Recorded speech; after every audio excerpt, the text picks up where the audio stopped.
मुंबई काँग्रेसच्या तिजोरीमध्ये खडखडाट पाहायला मिळतोय। मुंबई काँग्रेसच्या कार्यालयाचं लाईट बिल हे थकलेलं आहे। लाईट बिल थकल्यानं बेस्टनं 2 दिवसांपूर्वीच वीज देखील कापलेली आहे। 4,87,370 रुपयांचं वीज बिल हे थकलेलं आहे। काँग्रेस कार्यालयात चहा पुरवणाऱ्या चहावाल्याचे देखील 5 लाख रुपये थकल्याची माहिती मिळते। सार्वजनिक बांधकाम विभागाचे देखील 18 लाखाहून अधिकचं भाडं थकल्याची माहिती आता समोर येते।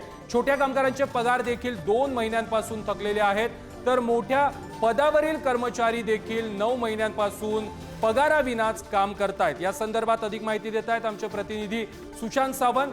सुशांत, काँग्रेसच्या तिजोरीमध्ये खडखडाट पाहायला मिळतोय।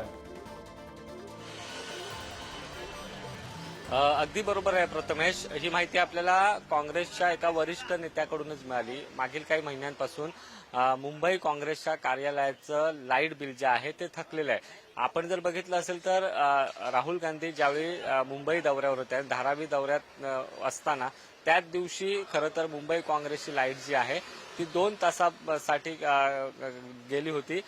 त्यानंतर याची आपण माहिती घेतली तर असं कळलं की मुंबई काँग्रेसच्या कार्यालयाचं जवळपास 4,80,000 म्हणजे जवळपास 84,000 बिल जे आहे ते थकीत आहे।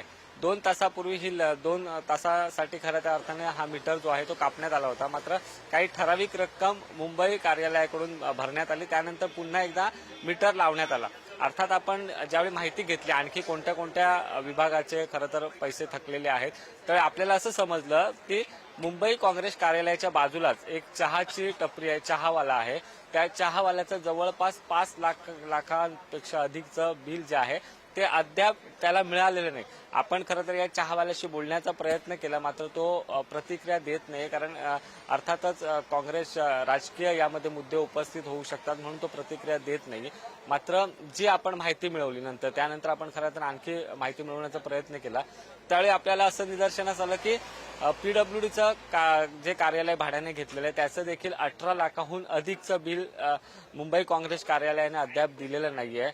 तर दुसरीकडे मुंबई काँग्रेस कार्यालयामध्ये जे कर्मचारी काम करतात त्यांना वेळेत वेतन मिळत नाही आणि त्यांचं वेतन जे आहे ते थकलेलं आहे।